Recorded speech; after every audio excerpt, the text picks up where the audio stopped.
Action.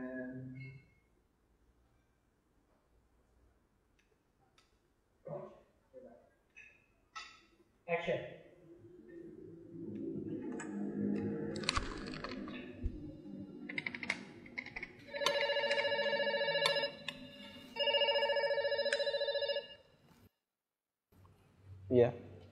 Halo, selamat siang Pak Ami. Selamat siang. Iya Pak Ami. Saya perkenalkan, nama saya Dimas dari Bank KRUT Pak. Ada apa Mas Dimas? Boleh minta waktunya 2 menit sebentar aja Pak. Saya ada kabar gembira buat Pak. 2 menit ya. Tapi nanti kita gantian ya. Oh begitu. Ya Mas Dimas 2 menit, kemudian saya ya. Nggak masalah? Oh ya boleh. Boleh. Boleh. Ya. Silakan Mas Dimas duluan. Ya, monggo. Begini Pak, ceritanya saya dari Bank KRUT ingin menawarkan Pak, karena ada produk kami yang terbaru dari Bank KRUT, yaitu credit card platinum kami untuk Bapak. Karena kebetulan Bapak yang terpilih jadi calon nasabah kami. Ini lumayan besar Pak, fasilitasnya banyak sekali. Kita banyak cashback di beberapa merchant yang terbesar di seluruh Indonesia Pak ya. Kemudian kita ada fitur juga yang Bapak bisa melakukan pencairan dana tunai selama sedikitnya 30 juta dan paling cepat 2 hari Pak pencairannya. Berapa hari? 2 hari. Masya Allah ya. Iya Pak, betul Pak. Dan ini pencairan ini langsung kita bantu secepatnya begitu Bapak ajukan gitu. Gimana Pak? Bapak tertarik? Apalagi ini belum ada bebasan annual fee tahunannya Pak. Baik. Sebelumnya saya boleh tanya dulu ya? Boleh Pak. Nggak masalah ya? Baik. Mas Dimas Muslim? Saya, iya Pak, betul Pak. Alhamdulillah ya, kita sama-sama Muslim. Mas Dimas pernah dengar nggak tentang riba? Iya, pernah dengar maksudnya. Iya.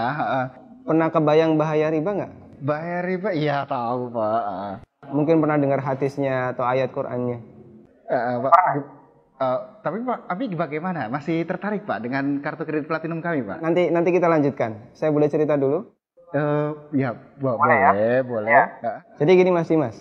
Coba Mas Dimas bayangkan kalau ada orang yang berzina sama ibunya. Kira-kira respon masyarakat gimana? Semua orang sepakat jelek ya. Gimana? Maksudnya gimana Pak? Kalau misalnya ada orang yang berzina sama ibunya, semua orang akan menganggap dia melakukan perbuatan yang maksiat. Ya bejat itu Pak. Wah, bejat sekali ya. Bejat Pak. Baik, kita sama-sama sepakat untuk itu. Begini, Nabi SAW menyebut bahwasanya riba itu ada 73 pintu. Pintu yang paling ringan, kata Nabi SAW, dosa riba itu seperti berzina sama ibunya Mas. Itu nilai dosa riba yang paling ringan. Coba kalau Anda tadi tawarkan 30 juta, itu berapa nilai ribanya?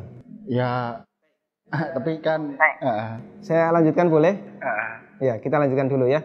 Saya sebutkan, ini ada beberapa fase kehidupan manusia. Orang yang makan riba semuanya mendapatkan azab dari Allah. Pertama, ketika di dunia, orang yang makan riba itu ditantang perang oleh Allah. Coba Mas bayangkan. Kata Allah Subhanahu wa taala, ya ayyuhalladzina amanu taqullaha wa dharu ma baqiya minar riba. Wahai orang yang beriman, bertakwalah kepada Allah dan tinggalkan semua bentuk riba. Fa in lam taf'alu fa'dzanu biharbi minallahi wa rasulih. Kalau kamu masih ngeyel, enggak mau meninggalkan riba, umumkan perang dengan Allah dan Rasulnya. Coba, kalau kita ditantang perang oleh Allah dan Rasulnya, kira-kira ada enggak peluang untuk menang? Enggak ada ya? Ampun Pak. Ini yang pertama.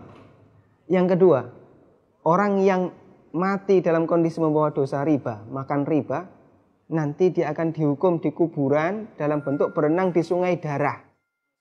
Masya Allah, berenang di sungai darah. Kata Nabi SAW, beliau pernah menceritakan mimpinya, dan mimpi beliau itu wahyu. Nabi SAW pernah melihat ada orang yang berenang di sungai darah, kemudian di tepi sungai ada orang yang membawa batu. Setiap orang ini berenang menepi, dilempari batu ke mulutnya, kemudian balik ke tengah.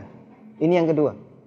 Di alam kubur, dia mendapatkan azab berupa berenang di sungai darah. Yang ketiga. Masih ada yang ketiga Pak? Iya. Siap mendengar? Masih sanggup mendengarkan? Iya Pak. Iya, tapi saya lanjutkan ya. Iya Pak. Tapi ketika orang ini dibangkitkan oleh Allah dari alam kubur, dia dibangkitkan dalam kondisi sempoyongan, Mas. Allah Subhanahu wa taala bercerita, alladzina ya'kuluna riba la yaqumuna illa kama yaqumul ladzi yatakhabbathu syaitan minal mas. orang yang makan riba, mereka akan dibangkitkan pada hari kiamat dalam kondisi sempoyongan seperti orang yang kerasukan.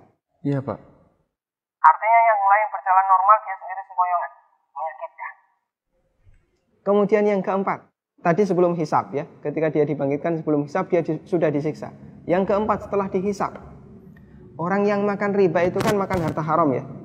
Iya, Pak. Makan harta haram, kita sepakat itu. Kalau kemudian daging kita tumbuh dari sesuatu yang haram, berhak nggak dapat surga? Enggak, Pak. Layak nggak dapat surga? Enggak, Pak. Sementara tempat di akhirat cuma ada dua pilihan. Kalau nggak surga, Neraka, Pak. maka kata Nabi SAW, kullu lahmin nabata bin suhtin, setiap daging yang tumbuh dari sesuatu yang haram, kata beliau, annar aulabi. Iya, Pak. Neraka lebih layak baginya. Coba Mas Dimas bisa perhatikan, dalam 4 fase kehidupan orang yang makan riba itu semuanya sengsara. Ketika masih hidup di dunia, dia ditantang perang oleh Allah.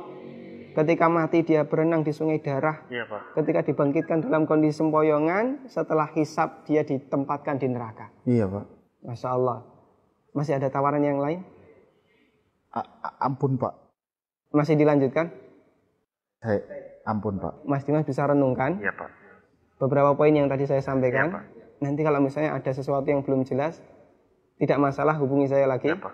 Kita akan lanjutkan diskusi tentang riba. Iya, Pak. Bisa? Bisa, Pak. Ya, terima kasih ya. Assalamualaikum. Waalaikumsalam.